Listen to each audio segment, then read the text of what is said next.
Our second hearing. I'm grateful to see you all here. We have two bills up today. The first, Senator Champion is going to move his bill dealing with the establishment of the holiday, the state holiday of Juneteenth, and then we're going to take up the PRO Act. And before we take up the PRO Act, I will have some instruction for the room to make sure that we are doing our work civilly and completely. I want the committee and members of the audience that are with us, or anybody that's listening, to know that it is our intention today to get through both of these proposals, to take a vote and move them on to their next destinations. And with that, I do want to make sure that I announce that we've had two new members joining this committee. Senator Lang, who is not yet here, I don't think, and Senator Gustafson. Senator Gustafson, would you like to introduce yourself, please? Hello, thank you, Madam Chair. I am Heather Gustafson. I represent SD 36, which is 9 cities, but primarily Vadnais Heights, White Bear Lake, and Lino Lakes. It's a pleasure to be here. Thank you. Thank you, Senator. And when Senator Lang arrives, we will we'll make sure he's introduced as well. I'm glad you're here, Gus, for us. Heather, it's great that you're here and a part of this committee. I want to make sure people know that there is a quorum present. And with that, Senator Champion, welcome to the committee. We're here today to hear Senate File 13. So first of all, let me just say thank you to the chair and to all the members of this committee. I sincerely appreciate you all taking the opportunity to hear this bill, specifically Senate File 13. Juneteenth. And it's really interesting for me, for you to hear me say Juneteenth, because ever since I was a little boy, we talked about the importance of Juneteenth and we celebrated Juneteenth. So I don't want to get ahead of myself, so let me just say this. Juneteenth is a day to reflect on history and work forward with purpose. And when you think about Senate File 13, it is intended for this stated purpose. Historically, those who were freed from bondage celebrated their long overdue emancipation on June 19th. Today, our state and nation should commemorate Juneteenth. This is a chance to celebrate human freedom, reflect on grievous and ongoing legacies of slavery, and rededicate ourselves to rooting out the systemic racism that continues to plague our society as we strive to deliver the full promise of America to every American. This Juneteenth, we are and should be freshly reminded that Juneteenth is a day to reflect on both bondage and freedom, but a day of both pain and purpose. It is, in equal measure, a remembrance of both the long and hard night of slavery and subjugation, as well as celebration of promise of a brighter morning to come. My hope is that Juneteenth holiday, we will remember our extraordinary capacity to heal, to hope, and to emerge from our worst moments as a stronger, freer, and more just state and nation. It is also a day, as I mentioned, to celebrate the power and resilience of Black Americans who have endured generations of oppression in the ongoing journey towards equal justice, equal dignity, equal rights, and equal opportunity in America.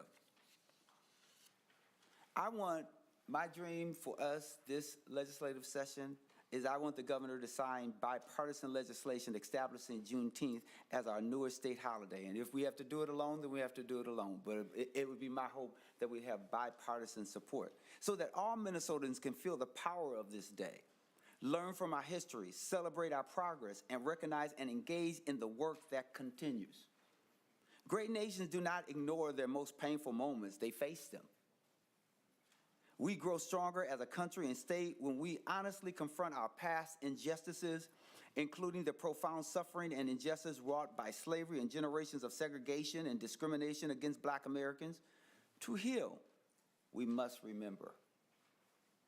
We must never rest until the promise of our nation's promises, as exercised through states, are made real for all Americans. So the emancipation of enslaved Black Americans was not the end of our nation's work to deliver on the promise of equality. It was only the beginning. With a state-recognized Juneteenth holiday, we recommit ourselves to our shared work to ensure racial justice, equity, and equality. We commemorate the generations of struggles led by everyday Americans who have brought our nation closer to its fulfilling purpose. The late Congressman Elijah Cummings said, "Our children are the living messengers we send to a future we will never see." I often remind people that I was born and raised in Minnesota. My parents left the South for Minnesota. Throughout my upbringing, we have always recognized Juneteenth and focused not only on the pain, but on our collective work together for progress. Now, we stand in this moment together as members of the Senate to pass legislation to make Juneteenth a holiday and promote the notion to build a state and country that we are all proud to pass along to our children. One where the foundational promises and ideas of America ring true for every child and every family. So this is just not a holiday. It is an opportunity for us to recognize, celebrate, but recommit ourselves to a greater purpose. So I'm asking, I'm willing to stand for any questions, because I know that sometimes people say, what about the fiscal issue? Well, think about this. There's a federal holiday. The governor and others have recognized Juneteenth as being an important notion and an important day. So the costs are minimum, if any. We, as the Senate, recognize Juneteenth as a holiday.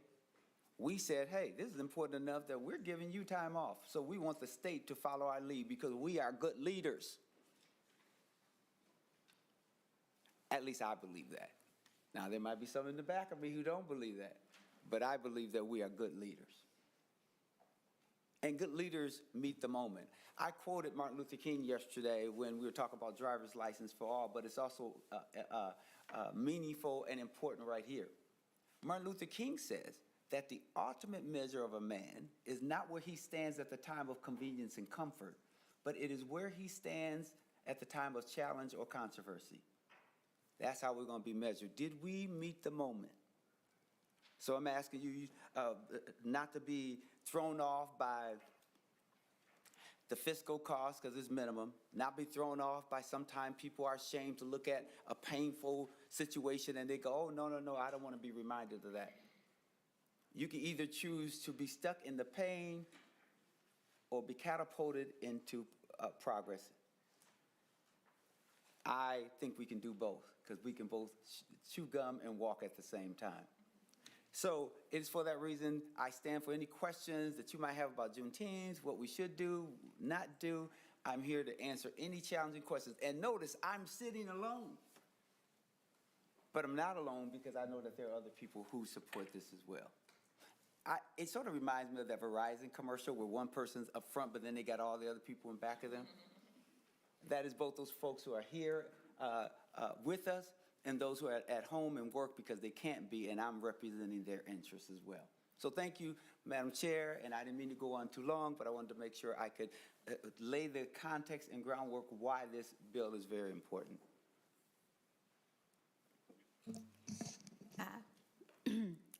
Thank you, Senator Champion. It is appropriate that this is the first bill that we are hearing in state and local government and veterans today. You remind us of the best of us. You remind us of our persistent pursuit of freedom. And as you say, we're here to meet the moment, I say, this is what we're here for. So thank you for bringing this. Thank you for making time and coming to the committee to be the first. And with that, members, are there questions for Senator Champion?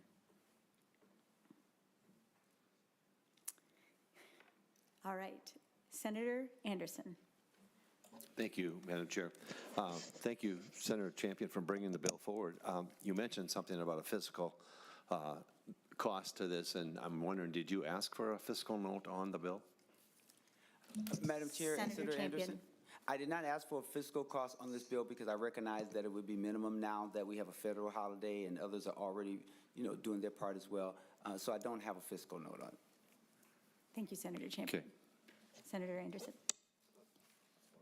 Thank you, Senator Champion. Did you have anything?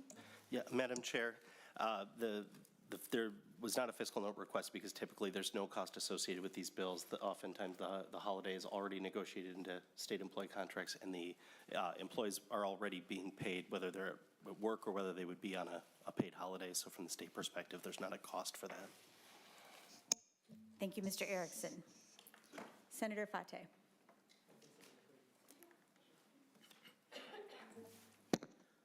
Thank you, Madam Chair, and thank you so much, Senator Champion, for bringing this forward. Always proud of the work that you do, proud to serve with you. And as I reflect on what you just said right now, and in the work that we do, you said, to heal, we must remember, right? To heal, we must remember. And I think about the constant struggle, the inequities and the disparities that we see in housing, home ownership, in our educational system, in policing, and so on. And the constant fight that you mentioned also for equal justice and equal dignity and equal rights. So I'm really, really proud and happy to see this go forward today, and hope to see it. I'm confident to see it pass, but I just wanted to say thank you. Thank you. Senator. Thank you, Senator. And Senator McQuaid. Thank you, Madam Chair. Thank you, Senator Champion, for bringing this. I am enthusiastically supportive of your bill. I really just want to note that for Black Americans, we carry with us the legacy of chattel slavery, the triumph of emancipation, the triumph of Reconstruction, the trauma of what came after. And in my name, actually, my ancestors were part of the May, M-A-Y plantation. And after emancipation, they added the E for emancipation. And that's how I got M-A-Y-E, Aaron May Quaid. And that will carry on into my daughter and to my nephew and to future generations. And the reason why this is so important is because the 250,000 enslaved people in Galveston, Texas, didn't find out for 2 years that they were free, for 2 years. And so when you talk about remembering so we can move forward, this is such a great day. It is a day I've also celebrated Juneteenth for a long time. It's a day of joy. It is a day of celebration. I've had the honor of singing the Black National Anthem with my father at our Juneteenth celebrations. And so I really, really look forward to this passing through this committee and off of the Senate floor, because this is a day that has been recognized federally, and we're going to recognize it in the state. And I thank you so much for all the work that you have done and you are doing, and particularly on this bill. So thank you. Thank you. And Madam Chair, Senator Champion. I'd like to remind people that Black history is American history. Black history is American history. We are history. So we don't want to forget any part of our history, even the part of it that's rough and challenging, because there's somewhere in it is a learning that we can even use to propel us today. So that's all I wanted to say. Thank you, Senator Champion. Senator Mitchell. Thank you, Madam Chair. I, too, am strongly in support of this. And I would like to add to your history comment, I grew up in Minnesota as well. I never remembered learning about this. I learned about it in my 20s when I was doing a work project, and have followed it since, and am so glad it finally has gotten the recognition it deserves. While you were speaking, I wanted to see where this stood in other states. So I found under the Congressional Research Service, and this was as of last summer, that over 20 states have already also done this at the state level. So to a certain extent, we're not the last, but we're a little behind. So I'm excited that we're finally catching up and adding our state's name to that list. Thank you for your work on this. Thank you. Senator Carlson.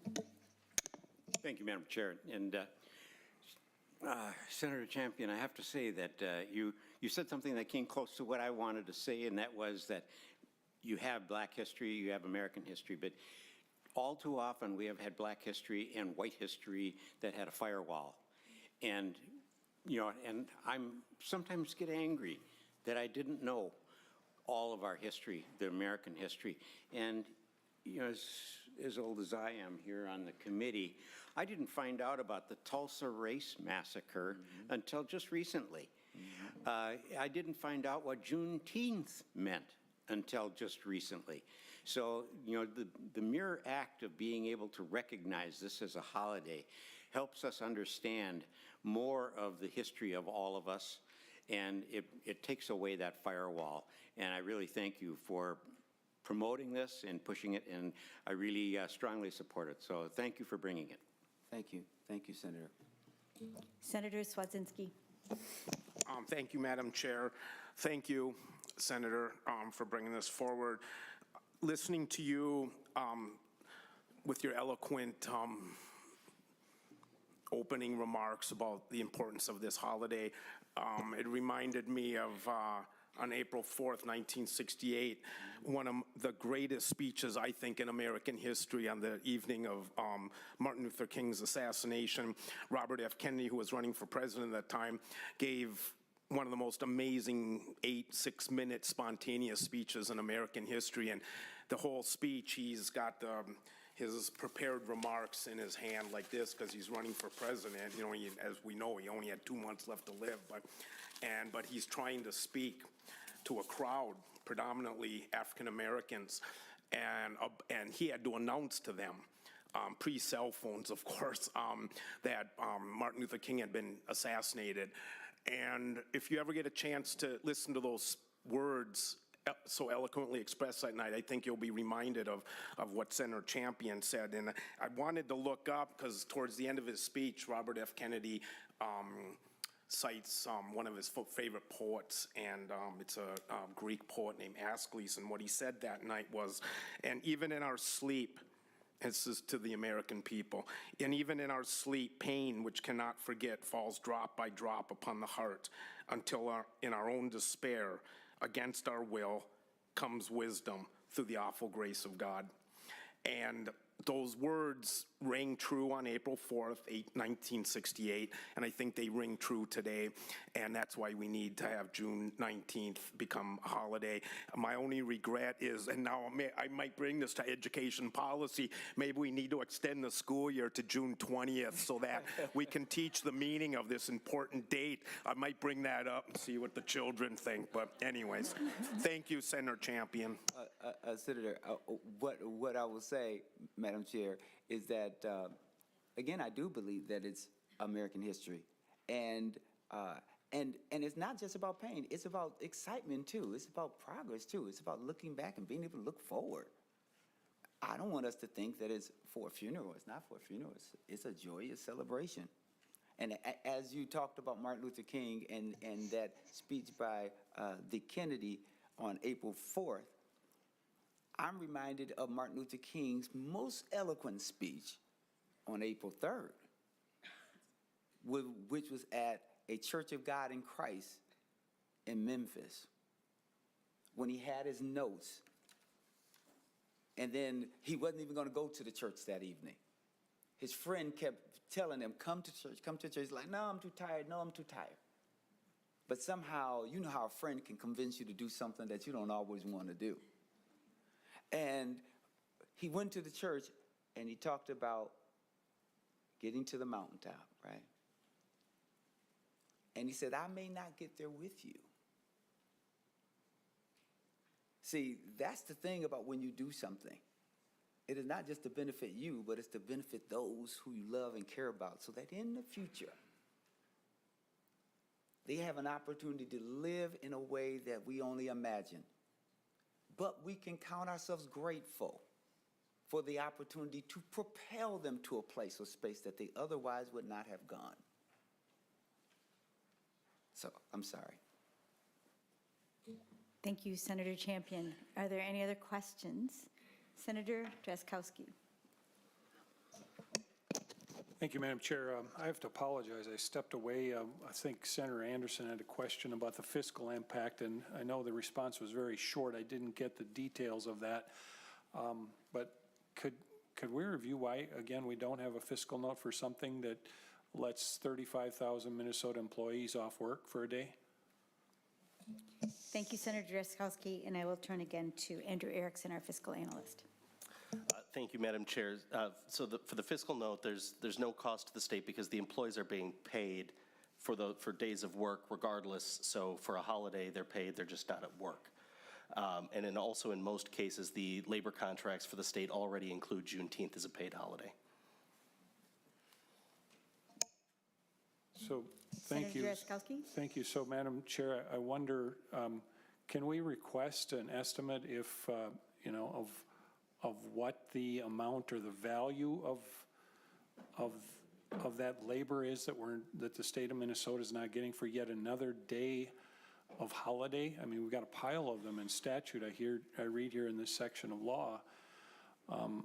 Is there a way to get an estimate of what we are not receiving, the taxpayers of Minnesota are not receiving by 35,000 employees having yet another day off?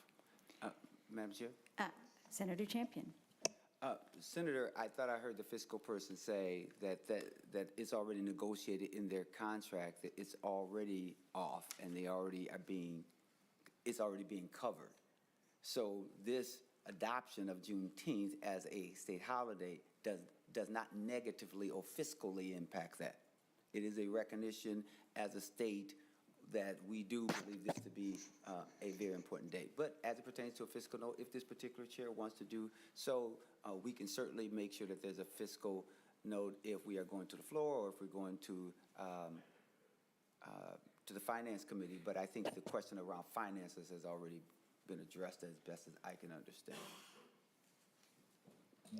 Thank you, Senator Champion and Senator Drazkowski. So, Madam Chair. Senator Drazkowski. So, and thank you, Senator Champion. I appreciate that. And so maybe he heard the fiscal person differently than I did, but it sounded like maybe all the contracts already have this date in them. Is that what I heard?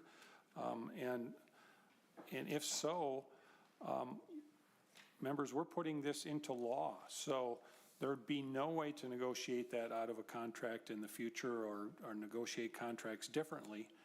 So even though we're already doing this, there is a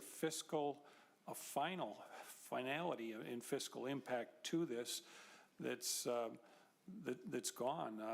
The administration, the unions can no longer negotiate that. That's locked into law until a future legislature will potentially remove it or change the day or whatever. So I struggle with that. Could we hear again from the fiscal staff, Madam Chair?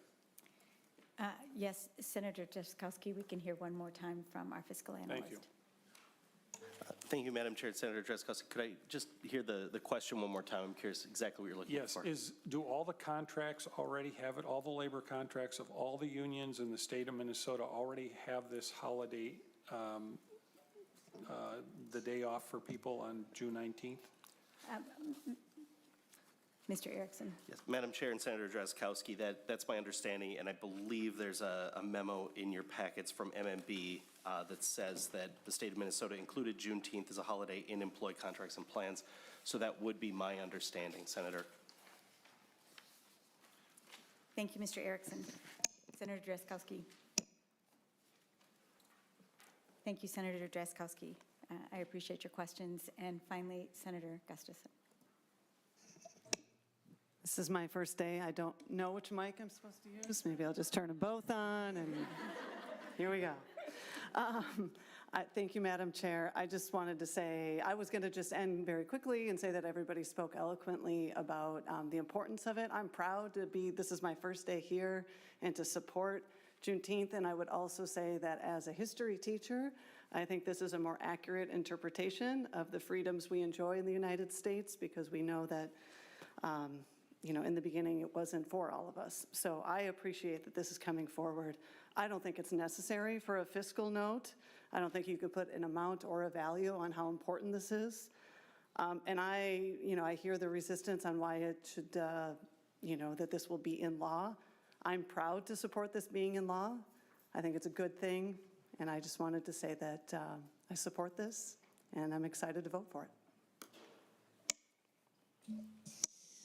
Seeing no further questions, that I would move that Senate File 13 be re-referred to the Committee on Education, that it be recommended to pass and be re-referred to the Committee on Education. I'm getting all my advice over here. So Senator Champion's bill is going to go to Education Policy when it leaves this committee after we take a vote. Is everybody ready to vote?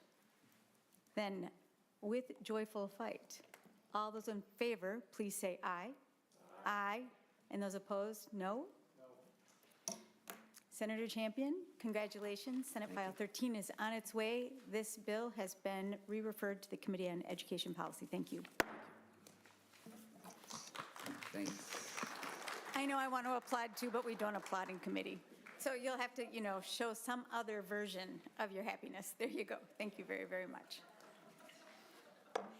Before we get to the next bill, I want to welcome Senator Lang to this committee. Welcome. We're so glad that you're here.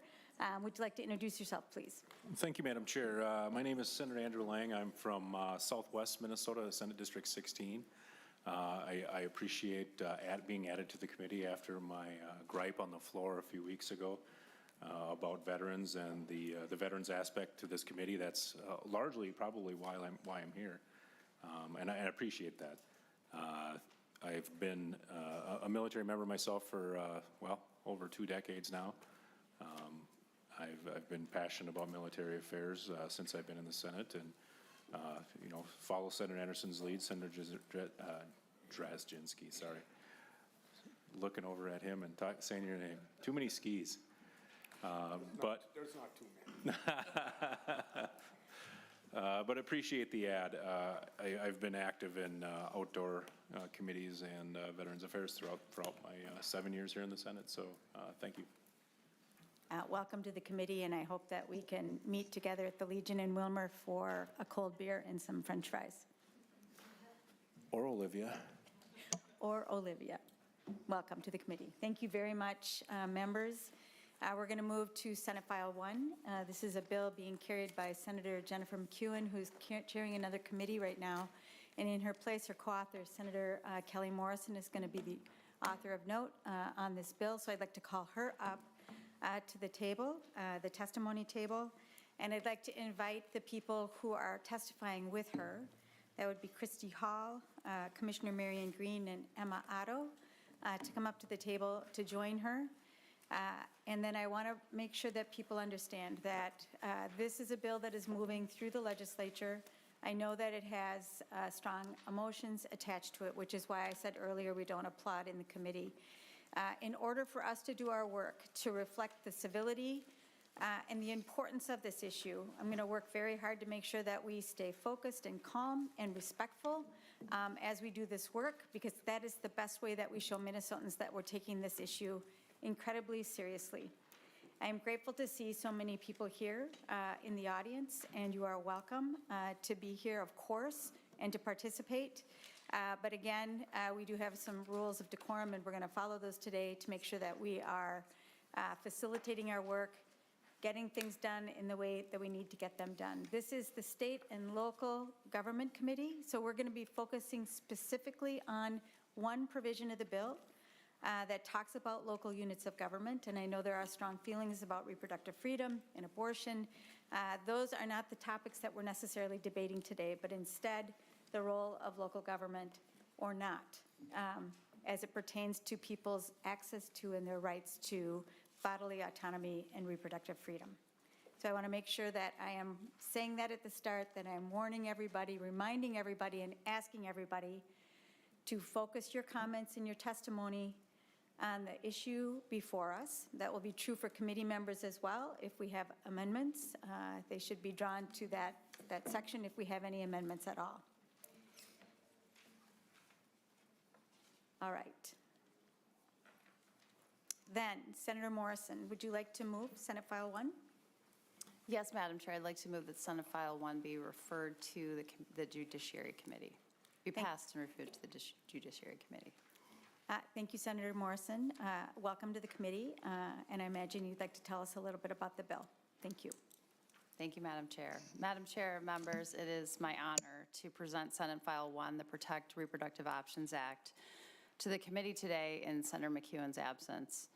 This past summer in June of 2022, the U.S. Supreme Court overturned the 1973 landmark Roe v. Wade decision, eliminating the federal right to abortion. This decision was a shattering blow to the right to access abortion in the United States, leaving even more people struggling to access the essential health care they need. The overturning of Roe v. Wade made the United States a global outlier.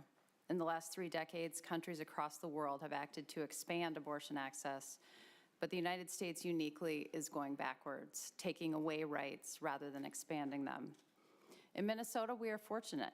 We already have our own state version of Roe v. Wade called the Doe v. Gomez decision, which established that Minnesotans have a right to abortion care under our state constitution. However, we know from this past year's experience that court decisions are only as strong as the judges that uphold them. What happened at the federal level could happen here too. We shouldn't have to worry that our basic fundamental health care rights might be decimated by a future rogue court. Therefore, we must act now to ensure that our reproductive rights and freedoms are properly recognized and codified into state statute. Senate File 1, the Protect Reproductive Options Act, establishes the fundamental right of Minnesotans to make individual decisions about their own reproductive health care, including contraception, pregnancy, and abortion. Under this bill, reproductive health care discussions will be entrusted to patients and their health care providers. The PRO Act prevents politicians from interfering with a person's fundamental right to make their own personal reproductive health care decisions. The PRO Act is a short, simple bill that will protect Minnesotans' reproductive freedoms and codify our rights into law. It has 5 subdivisions, but our discussion today will be limited to subdivision 5, over which this committee has jurisdiction. And it simply states, subdivision 5 prohibits local units of government from regulating an individual's ability to exercise these fundamental rights more restrictively than set forth in this section. And Madam Chair, I do have several testifiers. Thank you very much, Senator Morrison, for a very clear and concise description of the proposal before us. I see Commissioner Green coming into the room. We're going to ask you to come up to the table, but we're going to begin with the staff attorney from Gender Justice, Christy Hall. Good afternoon, Chair and members of the committee. My name is Christy Hall, and I'm the senior staff attorney at Gender Justice, which is a legal and policy advocacy nonprofit dedicated to advancing gender equity through the law. I wanted to provide a legal perspective for Subdivision 5 of SF1 and the importance that it will have for all Minnesotans to continue to access reproductive health care, including abortion care, in their own communities. And I've had the opportunity to testify at previous hearings for this bill and have gotten to hear lots of opinions on what this bill does. The rhetoric and fear-mongering of those who oppose SF1 fundamentally misrepresent what the bill accomplishes. Because of this, I want to do some level setting about what the bill, and more specifically Subdivision 5, would actually accomplish. So SF1 will solidify in law what the Minnesota State Constitution already tells us, that every Minnesotan has the right to reproductive freedom and bodily autonomy. Municipalities must also meet this bar. Subdivision 5 clarifies that municipalities cannot restrict or ban abortion access. Citywide abortion bans are a strategy that's been used across the country and attempted in Minnesota to limit abortion access and attack providers, including providers that meet with their patients virtually. These bans hurt people in rural areas and people without access to transportation or the time to travel hours and hours to receive care. Like all restrictions on abortion, they hurt the most vulnerable. And I want to be really clear that Subdivision 5 is not what's known as a field preemption. Municipalities will be able to pass further legislation to protect or expand reproductive freedom. This bill sets the floor, but cities are able and welcome to further protect reproductive rights within their city limits. And field preemption is when the state tries to eliminate all local regulation in a particular area. I also want to make clear that Minnesotans strongly support bills that protect abortion access. Last month, we commissioned a poll of Minnesota voters, and we found that 75% of Minnesota voters want people to make their own decisions on abortion without the government interfering. The poll also found that 68% of Minnesotans specifically support the repeal of laws that restrict access to abortion. In addition to codifying the right to choose an abortion, it's equally as critical that we repeal the laws that hinder a person's ability to exercise that right. Access was a clear concern for Minnesotans that were polled. A majority supported other policies that would ensure the right to abortion is made real through meaningful efforts to expand abortion access, including Medicaid funding for abortion and legal protections for providers and patients from out of state seeking abortion care in Minnesota. SF1 is an important first step in ensuring reproductive freedom for all Minnesotans, no matter where they live. I urge you to pass SF1. Thank you. Thank you, Ms. Hall. I appreciate your testimony. And next, I would ask Emma Otto. Welcome to the committee. Thank you so much. Can you hear me okay? It's a little hard to scoot in with a bump these days. Thank you, Chair Murphy, and the committee for hearing my testimony. My name is Emma Otto, and I'm here to show my support for SF1. Abortions are a necessary part of reproductive health care, and it is important that our state provides the same access to health care in every city and county, rather than requiring the burden to be on the individual Minnesotan to have to map out health care they can and cannot access in any given place. At 5 weeks pregnant with my second child in a hotel room outside Dallas, I prepared for an important in-person client meeting, the main duty of my job and the duty that affects 50% of my salary. When it dawned on me, in another week, I would no longer have access to necessary prenatal or miscarriage care if I had to return to work in the state of Texas. The majority of miscarriages cannot complete on their own and require an abortion to complete them for the health of the mother. I was risking my life to be able to do my job. With Dobbs set to end Roe v. Wade in a matter of weeks, I knew the domino effect of bans that would surround Texas. I acted fast with my company to implement an emergency medical reproductive care program for all employees who have to travel or live in states with abortion bans. It ensures that when an employee or spouse is in a state where abortion is banned, they have access to an emergency medical evacuation flight provided by the company to a state that provides abortion care. While it's a groundbreaking program, it required the sacrifice of my privacy, revealing my geriatric pregnancy well before it was advised to my employer, including C-level executives that I'd never met. It required strength to advocate for myself and countless other employees, and it caused me and my unborn child undue stress because a politician in another state banned abortion care, and I, a working outside the home mother and breadwinner for my family who actively wanted to be pregnant, had to work in that state. This is what patchwork bans do. They open the door for continued discrimination against pregnant workers, and they create barriers to reproductive health care. No Minnesotan should have to travel to get the full range of reproductive health care that they need. It's horrible to think of the devastating consequences we would face if we had portions of our state without access to safe and legal abortion. SF1 is the first step to protecting and expanding abortion access in this state. Please support this bill. Thank you, Ms. Otto, for being here. Commissioner Marion Green, welcome to the committee. Good afternoon, Madam Chair and committee members. Thank you for having me here today. My name is Marion Green, and I serve on the Hennepin County Board of Commissioners. As a former member of the House, it's an honor to be here in front of the Senate committee. Hennepin County is grateful to Senators McEwen and Morrison for moving this legislation forward and is supportive of Subdivision 5 of the bill.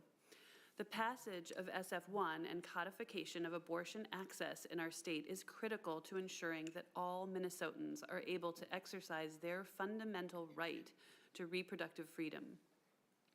As the state's largest local government, we have a responsibility to ensure the health, safety, and quality of life of our 1.2 million residents, 1/5 of the state's population. We take this duty seriously, and that includes our birthing residents in need of abortion care. And the current state of abortion access in America means that outstate demand may begin to impact access for our own residents. Our residents already experience devastating disparities in health outcomes. BIPOC people, people with low incomes, LGBTQ people, and people with disabilities continue to be disproportionately represented when it comes to pregnancy-associated deaths.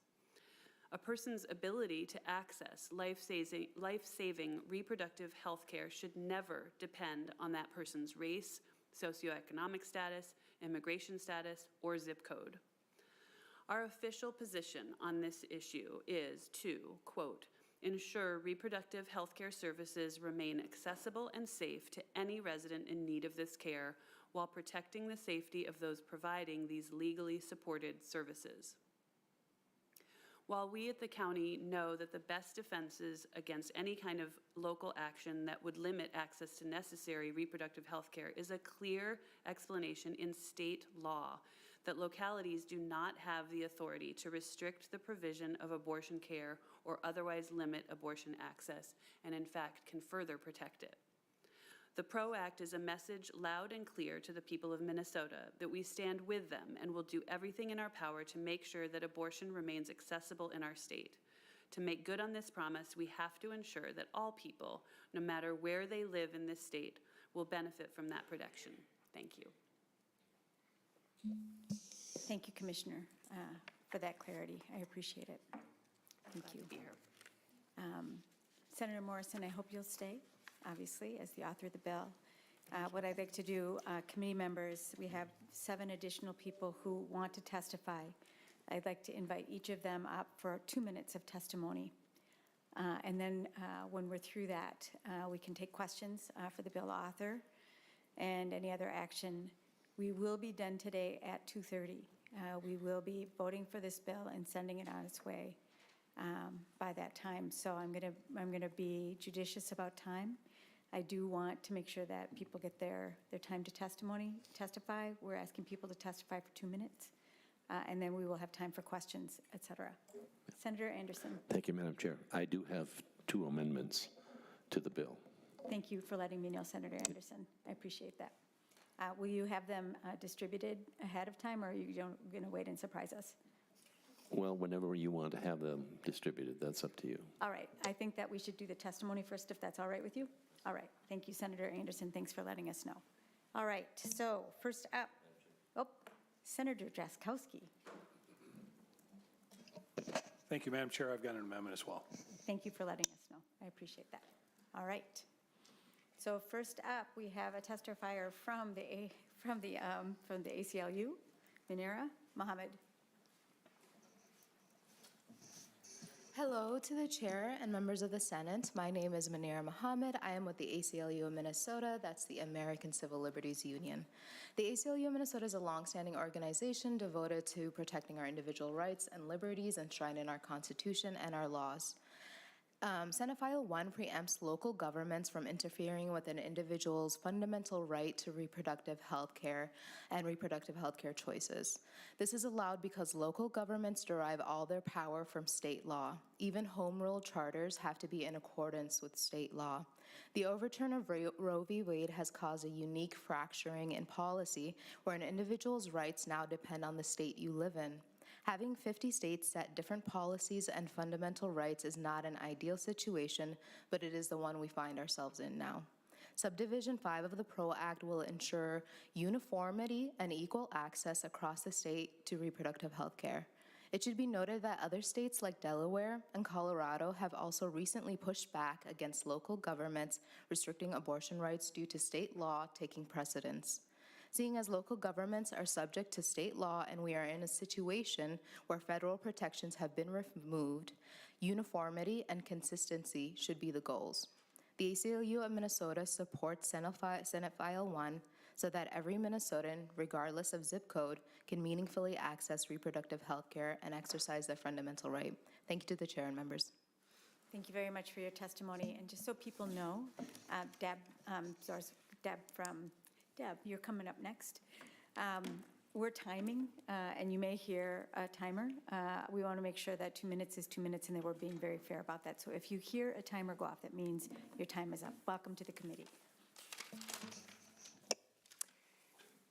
Thank you, Madam Chair and members of the committee. My name's Deborah Zavosek, and I'm a medical researcher on topics including, but not limited to, drug-facilitated sexual assault. And I have a timeline to offer you today on this discussion of history. In June 2022, in 1973, Roe v. Wade was handed down protecting reproductive rights. I was 14. In June 2022, after 49 years, Roe v. Wade was overturned and reproductive rights were taken. I was 62. Abortion bans were quickly passed in other states, and in November 2022, an ordinance was proposed in Princeburg, Minnesota, to let people sue abortion providers. The ordinance would have been unconstitutional and was unanimously defeated in December of 2022. I was 63. More local attempts at restricting reproductive rights are sure to follow if the PRO Act is not passed in its entirety. Our neighbor, Wisconsin, is operating under a near-total abortion ban based on an 1849 law, when women had no right to vote and more than 3 million Americans were enslaved. In 1849, I was minus 110, as was the Minnesota celebration of Juneteenth. It's 2023, we're in Minnesota, and the time is now. Women and girls are raped and impregnated, sometimes by family members. Lethal pregnancy complications occur and devastating abnormalities. Women struggle to make hard decisions for their health and families. They don't whimsically have abortions, much less late-term abortions, and Minnesota doctors don't perform infanticide. They do their best to provide medically sound and ethical reproductive care. Our Minnesota Constitution protects individual freedom in reproductive health care. Local officials, local governments, and state government must not be permitted to restrict those freedoms. This bill in its entirety is critical. Thank you for prioritizing this issue. Please pass the PRO Act, SF1, to protect reproductive rights in our state and lay critical groundwork to restore and protect the reproductive rights of women across the country. Thank you very much for your time and for your service. Thank you, Ms. Zavosek. I appreciate that. Next, former Representative Tim Miller. Please join us, and following that will be Russell Rooney.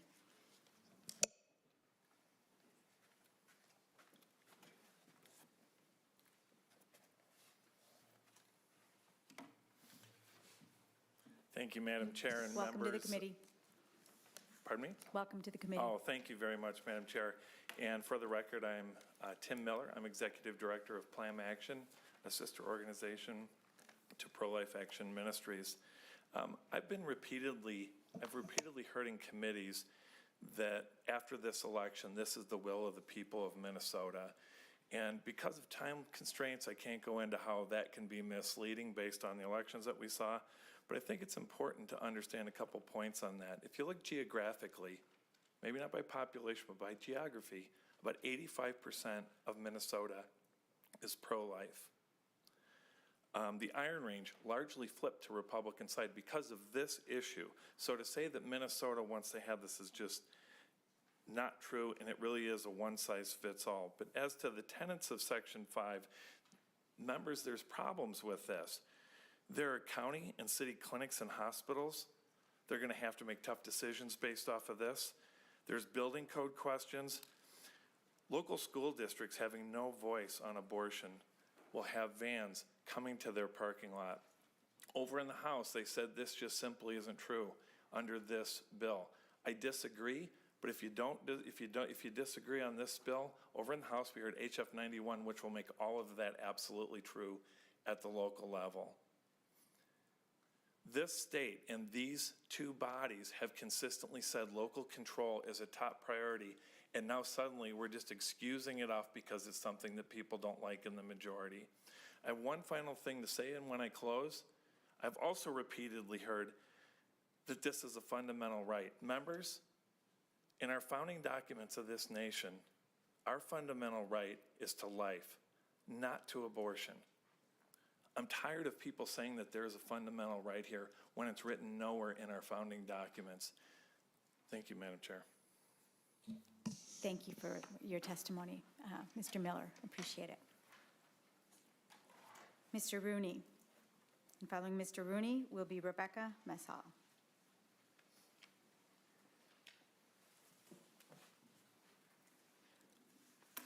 Thank you, Welcome to Madam. the committee. Thank you, Madam Chair.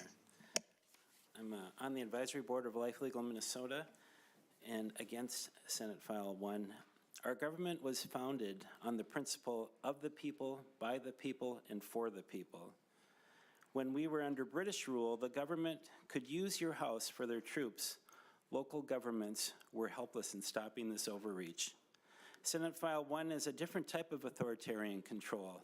Senate File 1 would take away the freedom of local governments to align their ordinances with the values of their community. Local governments would be unable to prevent parents who want to guide their children when they seek to have an invasive, life-altering medical procedure. Adults can legally obtain life-altering medical procedures. Children are not adults and are especially vulnerable at a young age.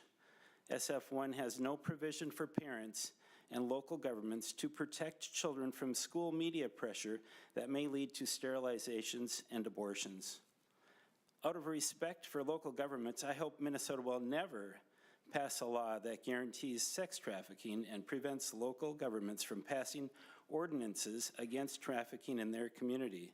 Imagine a local community group that believes sex trafficking helps children both emotionally and sexually. They say, we need to trust the professional traffickers will always do what is best for Minnesota children, unrestricted trafficking at any age. The scenario of this law guaranteeing sex trafficking is absurd. SF1 is also absurd for people who believe in the sanctity of every human life and that local government should be of the people, by the people, and for the people. What is proposed with SF1 is even worse than what the British did to local communities. SF1 aligns Minnesota with North Korea. No local government control and unrestricted abortion until birth. Mr. Rooney? Do we want to align Mr. closer to Rooney, North Korea? Your Thank you. time has expired. Thank you very much for coming to the committee. I appreciate your sharing your perspective. It is clear that we have varying perspectives, and I appreciate everybody's civility and thoughtfulness as you are proposing and sharing with you your perspective. Welcome to the committee. Thank you, Madam Chair. I'm Rebecca Messel, speaking on behalf of myself as a voter in Maple Grove, as the civil rights attorney for the last 10 years. I asked the committee to reject this bill. The proponent yesterday or Tuesday in the House, in answering a question, said this bill is designed to add to the state constitution's rights of religion and conscience. She said, quote, we're just adding to those. In fact, these new rights extend to children of any age as well as men, because the bill gives these rights to individuals, not just women. A bill to amend the state constitution requires the voters to ratify it at a general election, Article 9, Sections 1 through 3. The bill conflicts with a federal law against partial birth abortion. It prohibits schools from protecting students from aggressive companies seeking to market something as undefined as preconception care and things that can cause irreparable physical injury through late-term abortion, abortifacients, and sterilization of children. I'm concerned that a forced urgency to hear this bill has prevented voters from considering the scope of power that this bill is about to strip from them at the school district, city, and county levels. They have a right to consider the ramifications and be involved before this vote is taken. It also appears to violate the state constitution by the way it adds to the decision of Doe v. Gomez, in which the state Supreme Court interpreted the state constitution. Only the judicial branch, not the legislature, can interpret the Constitution after adjudication of certain rights as fundamental. Therefore, the bill violates the state constitution also in Article 3, Section 1, which separates the power between the judicial and legislative branches. Please reject this bill. Thank you. Thank you for being here. Thank you for your testimony. Appreciate that. Next is Ann Taylor. Following Ann Taylor will be Christine Wiley. Thank you.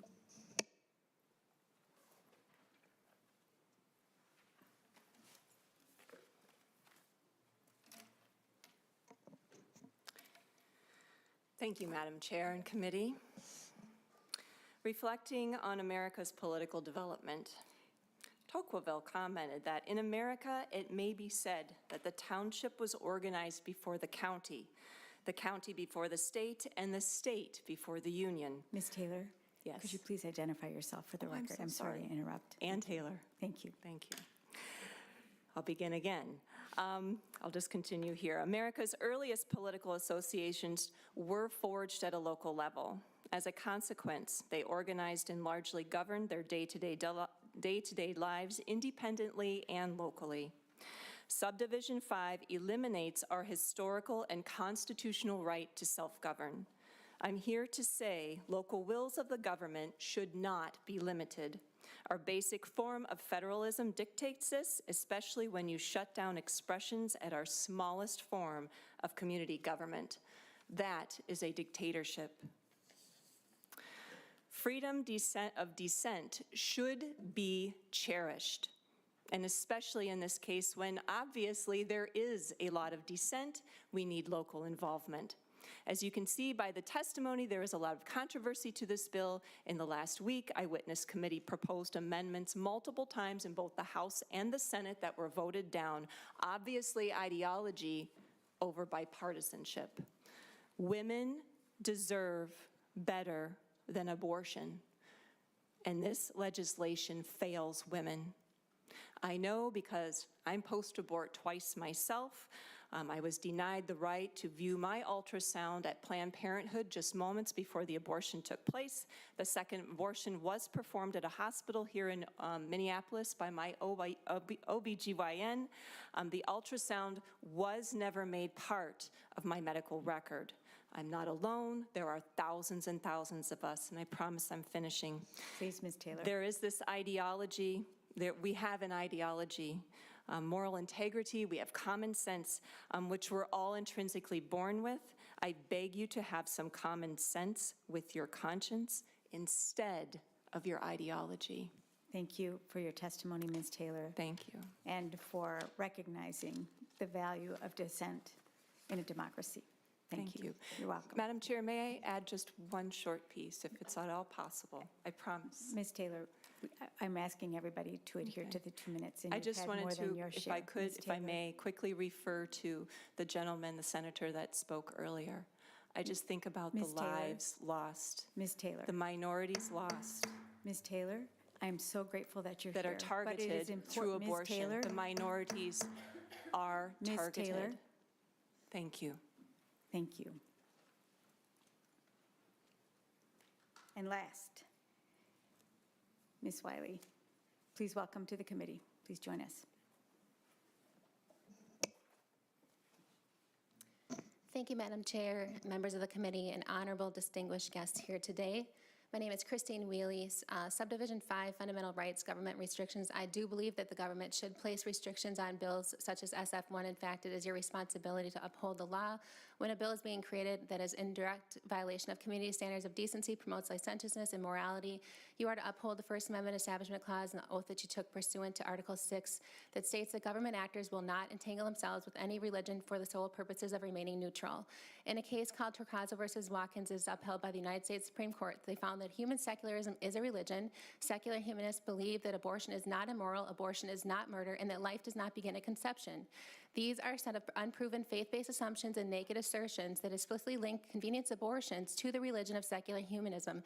And when a state directly funds convenience abortions and convenience abortion facilities such as Planned Parenthood, government actors like yourselves convey to the public and those in opposition that this is the favored religion, secular humanism, of our state. Government actors like yourselves are not to advance, promote, create, endorse any government activities that would convey your entanglement with this.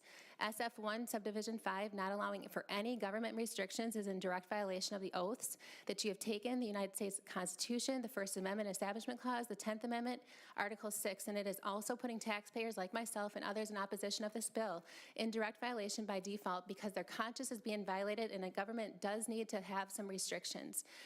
I urge you to remove Subdivision 5 from this bill. Also, I would like to share, I would like my personal testimony to be included in this as well because I represent the minority. My family, my mother chose life for me here in St. Paul. She was a homeless child on the street. She was raped by a family member. She was sent away. I just found out that her birthrights were given over to my biological father, who made the right decision, and they chose life for me. My mother was 14, my grandmother was 13 years old, okay? And so I also am passionate about this because my life was spared, but also I represent those people in the community who, like my mother, 13, 14-year-olds, and so please include the personal testimony because a lot of the people behind here need to see that as well. Thank you. Thank you. Thank you very much. I appreciate your testimony. That is the list of people here who signed up to testify. Thank you, everybody, for being here, for sharing your perspective. It is now time for committee questions and committee amendments. I'm understanding there are 3 amendments, and without objection, I think we should just move to the amendments. Senator Anderson, would you like to proceed? Thank you, Madam Chair. I do have the A17 amendment. And do you have copies of that? There should be copies to be passed out. Thank you. We will get a copy of that to Senator Morrison right away, so you can take a look at that.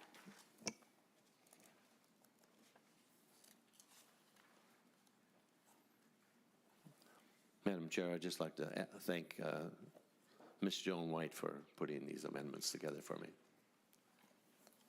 We are grateful for the council and their expertise. Senator Anderson, would you like to proceed? Has everyone got the amendment? Oh, Senator Morrison needs a copy of the amendment. I do not yet.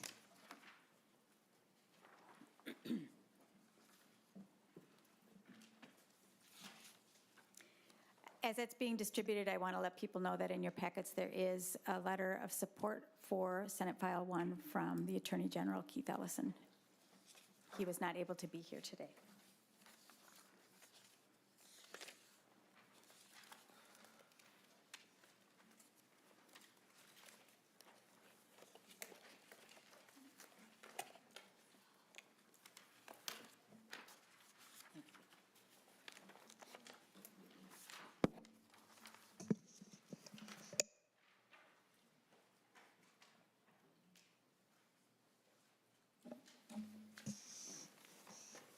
Senator Anderson, would you like to explain the amendment, or shall we turn to Council White for that?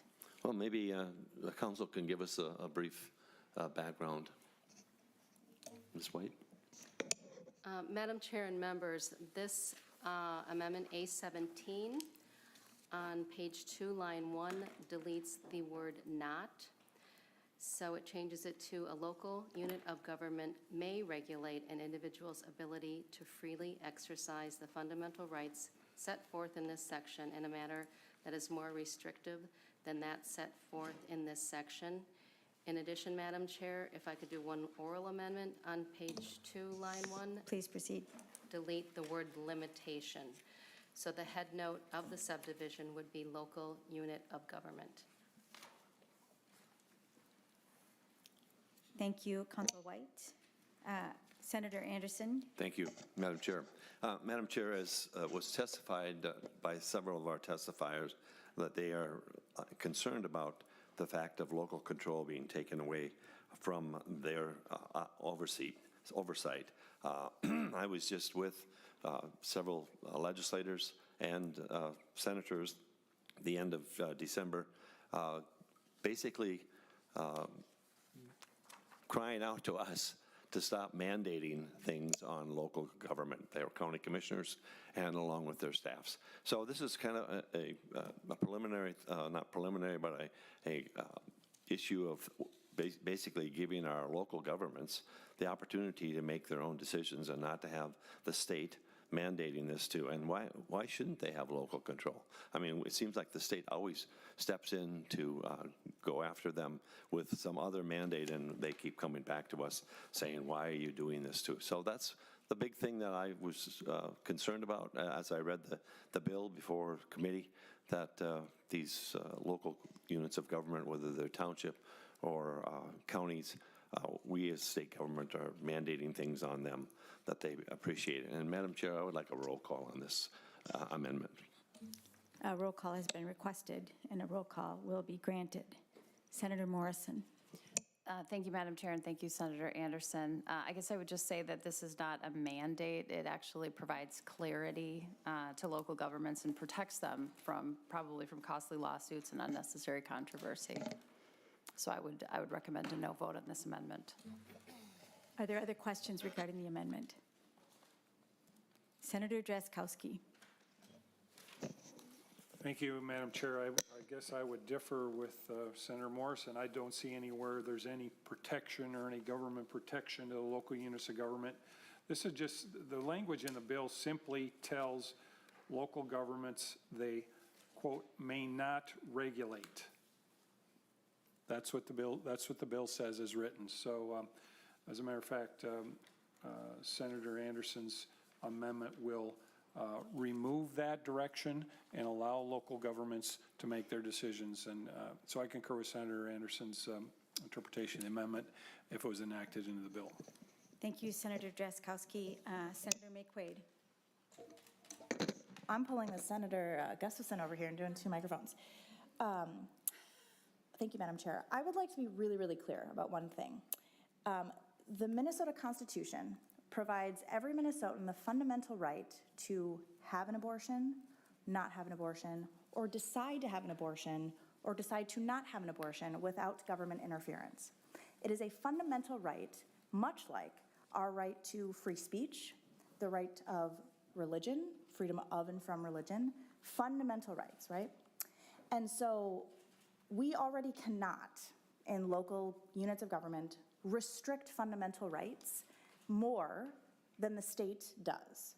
So the state sets the floor. Local units of government are welcome and able to further protect reproductive rights. They're more than willing and able to protect freedom of speech more than the state does, or religion more than the state does, but they cannot do it less. And so this subdivision, subdivision 5, just explains what already is, because it's very clear through actions that have happened in other states and now here in Minnesota that there is an attempt to subvert the Minnesota Constitution and further regulate an individual's ability to freely exercise a fundamental right. And so I also urge a no vote, because cities, counties cannot further regulate or infringe upon fundamental rights that we have, regardless of what that fundamental right is, just because the folks in that city may want to. And so this is a clarifying piece of a subdivision. It does not do anything that already isn't. It's just clarifying it because it has needed to be clarified through attempts in Minnesota to further regulate fundamental rights. Senator Drazkowski. Thank you, Senator McQuaid. That was interesting. I've read the Minnesota Constitution. I don't see any reference to a fundamental right to abortion in the Minnesota Constitution. I think you may be reading it much differently than most Minnesotans. As a matter of fact, members, if indeed there was a fundamental right in the Minnesota Constitution, there wouldn't be a bill before us today by the Democrats. As a matter of fact, if we read the title of the bill, Madam Chair, a bill for an act related to health, establishing a fundamental right to reproductive health. That's what the title of the bill says. The title of the bill says this bill establishes a fundamental right. There is no fundamental right in the Minnesota Constitution. Thank you, Madam Chair. Thank you, Senator Drazkowski, Senator McQuaid, and soon we're going to move to a vote. Senator McQuaid. All right. I appreciate Senator Anderson's amendment. I see no further questions. Senator Morrison, the bill author, has asked us to vote no. I will say, as a healthcare provider, the indiscriminate treatment, the inadequate, the patchwork of treatment of pregnant people, people who are having miscarriages across this country since the Dobbs decision has been breathtaking and frightening. And creating a patchwork here in the state of Minnesota would advance that harm for pregnant people or people with an ectopic pregnancy or who are miscarrying. And so I would also urge members to vote no on this amendment. And with that, we have before us the A17 amendment, a roll call having been requested. Would the clerk please take the roll? Chair Murphy, No. Vice Chair Mitchell. No. Lead Anderson, Yes. Senator Barr, Yes. Senator Carlson, No. Senator Szybowski. Which ski was that? I'm sorry. You. No. Repeat that for me. No. Thanks. Senator Drazkowski. Aye. Senator Fateh. No. Senator Gustafson. No. Senator Jasinski. Aye. Senator Lang. Aye. Senator May Quaid. No. Senator Morrison. No.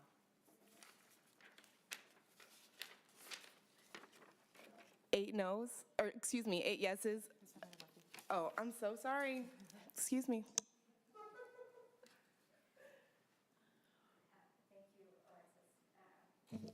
Thank you. There being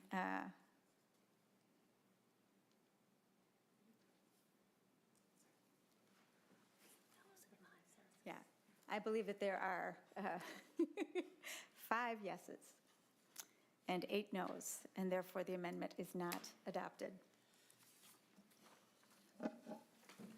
Senator Anderson, do you have another amendment? Yes, thank you, Madam Chair.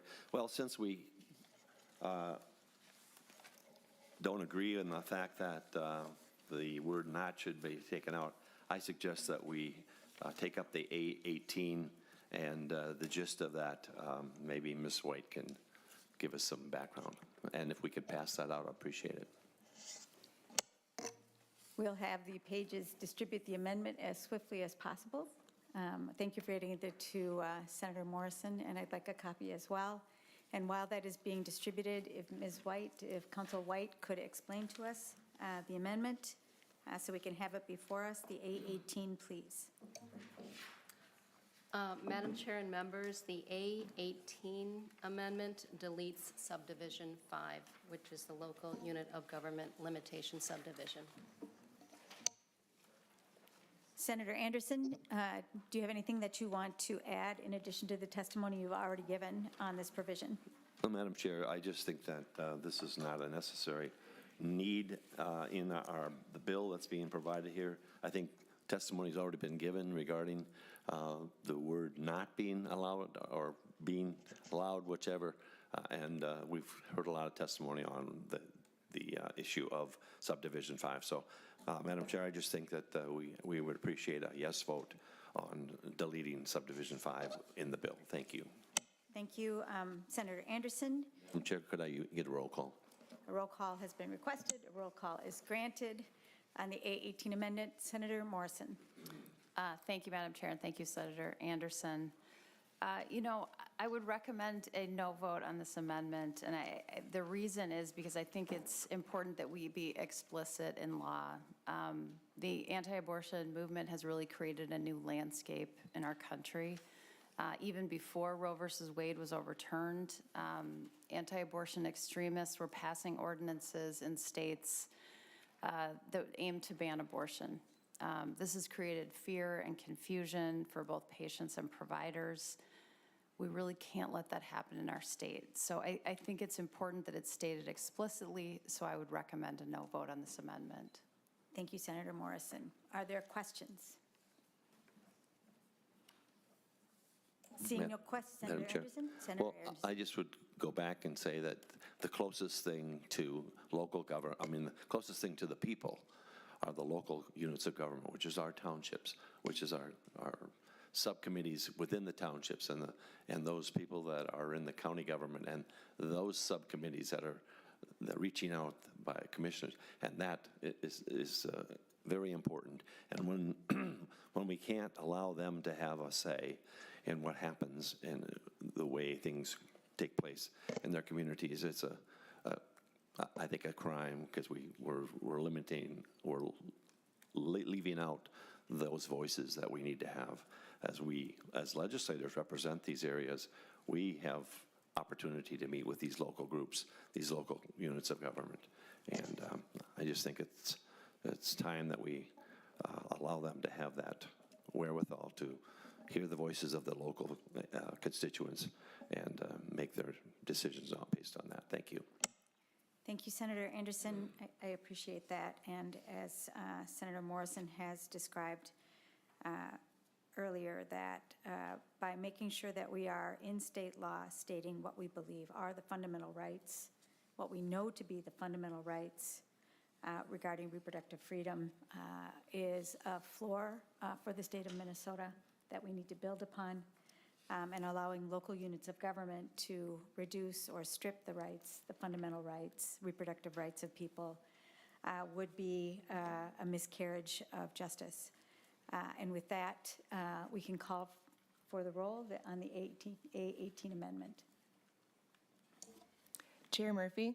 No. Vice Chair Mitchell? No. Lead Anderson? Yes. Senator Barr? Aye. Senator Carlson? No.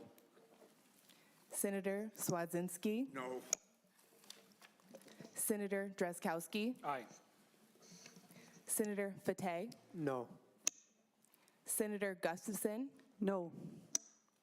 Senator Jasinski? Aye. Senator Lang? Yes. Senator Mayquade? No. Senator Morrison? No.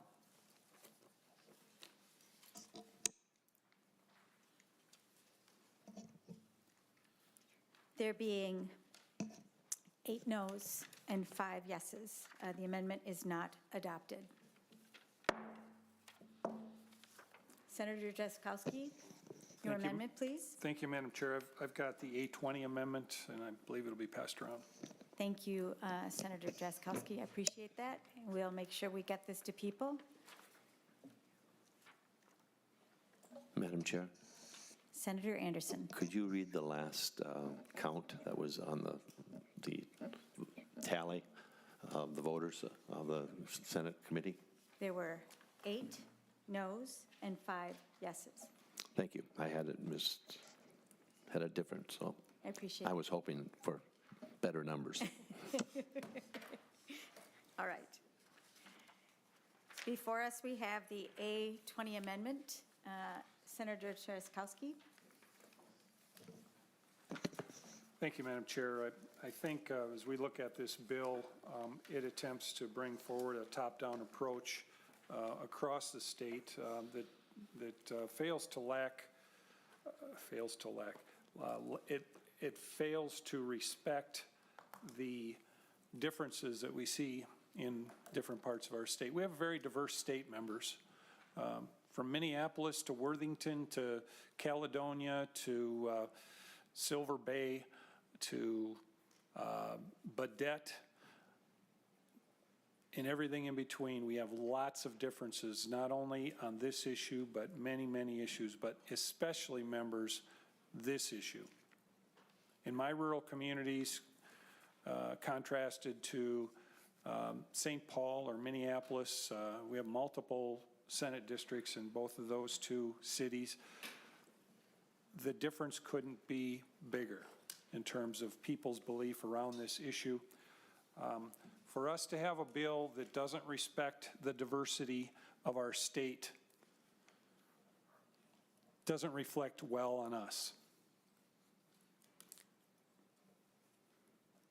And what this amendment does is it says that if the local people put together an ordinance around this issue that varies from this bill, should it be successful, that the local ordinance would be the one that would be respected in law. That members would respect the diversity of thought, opinions, beliefs and people in our state. This bill as presented does not, so this would fix that problem. I appreciate your support and ask for a roll call, Madam Chair. Thank you, Senator. A roll call has been requested. A roll call is granted. Senator Morrison. Thank you, Madam Chair, and thank you, Senator Drazkowski. You referenced that this is a top-down approach. I guess I would argue that this is a bottom-up approach. We do have a diverse state, and this bill honors and recognizes that, and it says that your individual rights should not be limited by where you live. And so I would recommend a no vote on this amendment. Thank you. Thank you, Senator Morrison. Are there questions about the amendment? Senator Lang. Thank you, Madam Chair. And Senator Morrison, I realize that our scope on this bill is rather limited in the state and local gov aspect to it. Obviously, veterans don't look at this very closely. But I think it's important we kind of get down to brass tacks on it. Can you do me a favor? And I know that you have a profession in which you're well-versed, so could you do me a favor and tell me what an abortion is and possibly go through the procedure? Senator Morrison, I will allow you, it's up to me, to, from your professional perspective, answer the question, but I do not want us to get too far afield. This is state and local government. We're talking about subdivision 5. And with that, please proceed, Senator Morrison. Thank you, Madam Chair, and thank you, Senator Lang. I don't think that is relevant to our discussion today, but an abortion is a termination of pregnancy. Thank you, Senator Morrison. And Madam Chair? Senator Lang. It's a termination of pregnancy. Now, I heard a community in my district that was mentioned earlier in the day. Do you believe that community has the same beliefs as you do? Senator Morrison? Madam Chair, Senator Lang, we're talking about individual rights, not communities imposing their beliefs on individuals. This is about very personal, private reproductive health care decisions that should be left to the individual. So, Senator Lang. Madam Chair, we've been kind of around the local control aspect to it. I can attest that I think Princeburg, Minnesota was chosen for a reason, and it's because they vote 99% Republican. They're 99% pro-life. Now, I respect the 1% that thinks differently than the rest of the people in that community do. But do you think that community has the right to stop an abortion clinic from building in their town? Senator Morrison. Madam Chair, Senator Lang, I do not believe that community has the right to prevent that individual from receiving the health care that they need. Do they have the right? Senator Lang. Sorry, Madam Chair.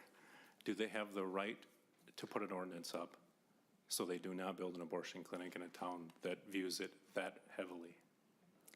Senator Morrison. Madam Chair, Senator Lang, I would defer zoning questions to the local units of government.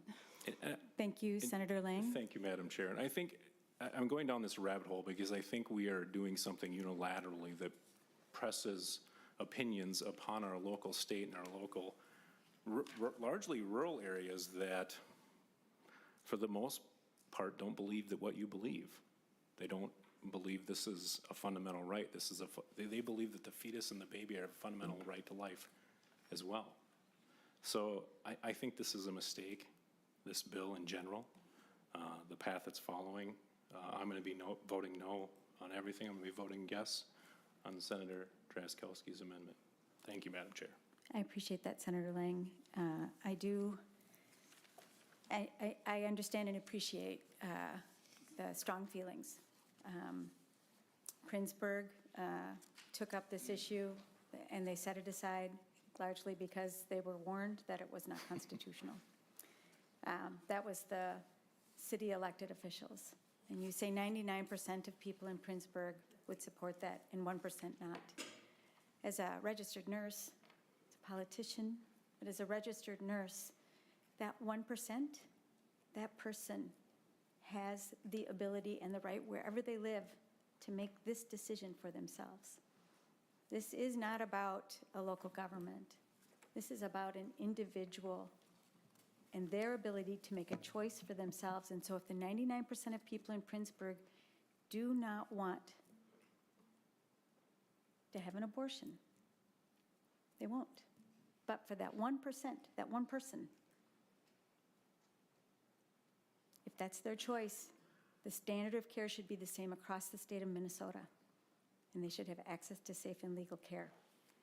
And with that, are there other questions before we take a vote on this amendment? Senator Drazkowski.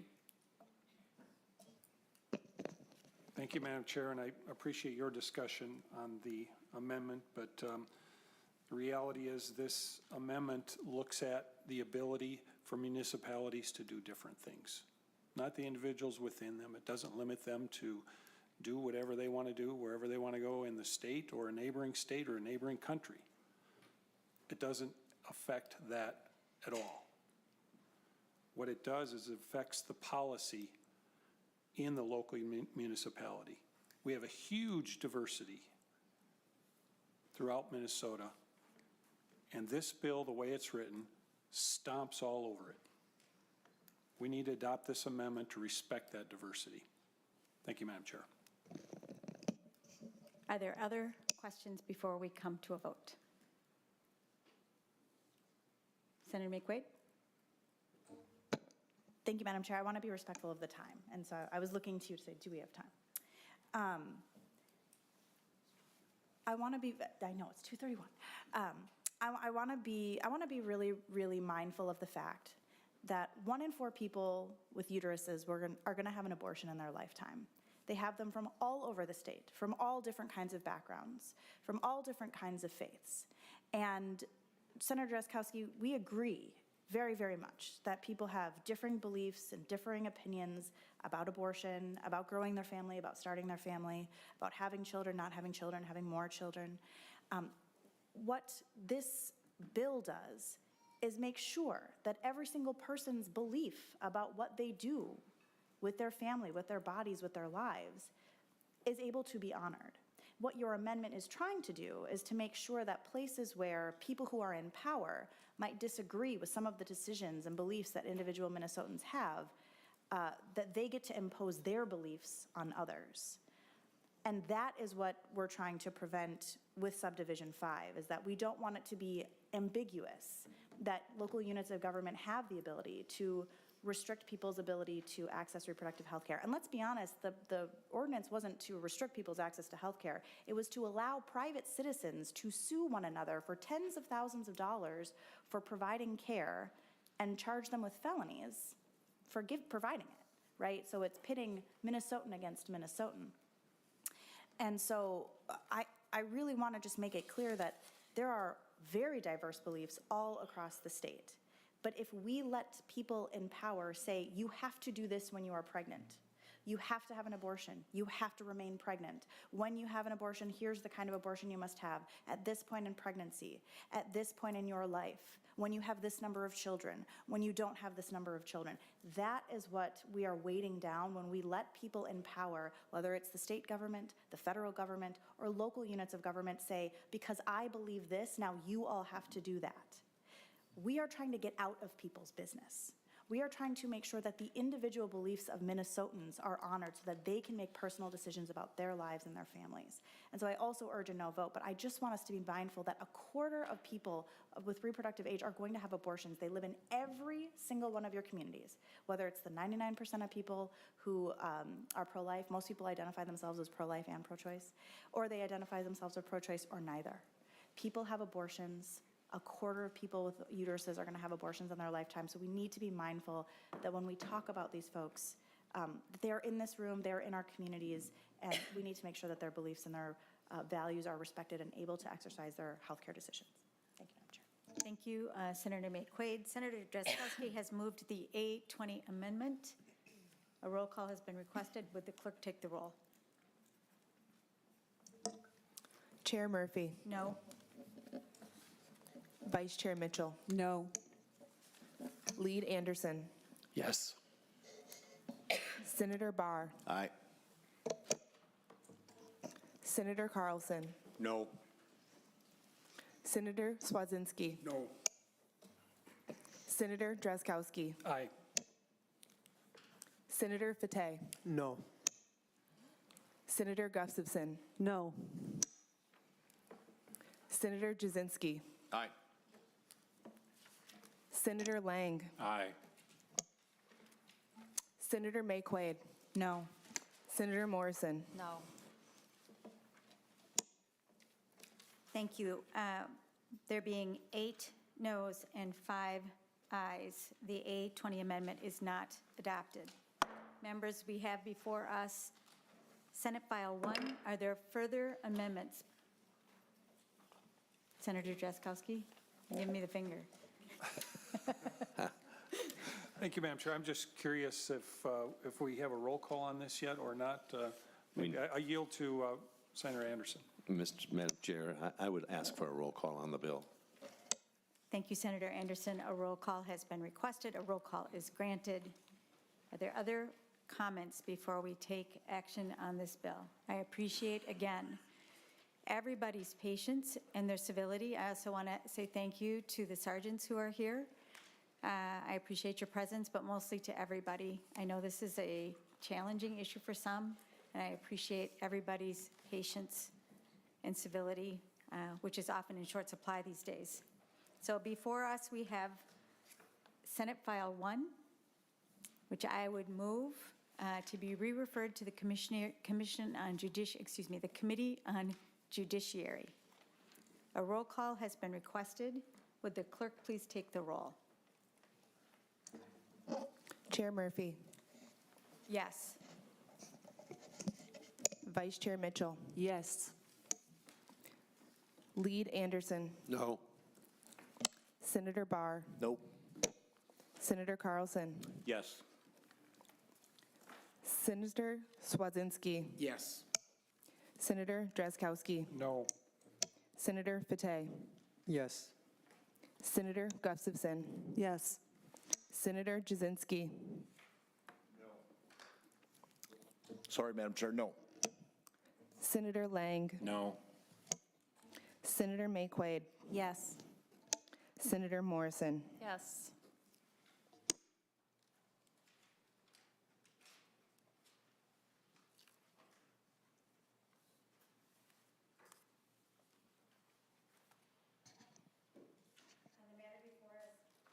On the matter before us, there being 8 ayes and 5 noes, Senate File 1 has been adopted as recommended. We're moving on to the Judiciary Committee. Senator Morrison, thank you so much. Is there anything you want to say before we close up today? I have some closing remarks, but I think in the interest of time, we can be done. Thank you very much, Madam Chair and members. Thank you, Senator Morrison. I thank everybody that there is no more business before this committee. We are adjourned.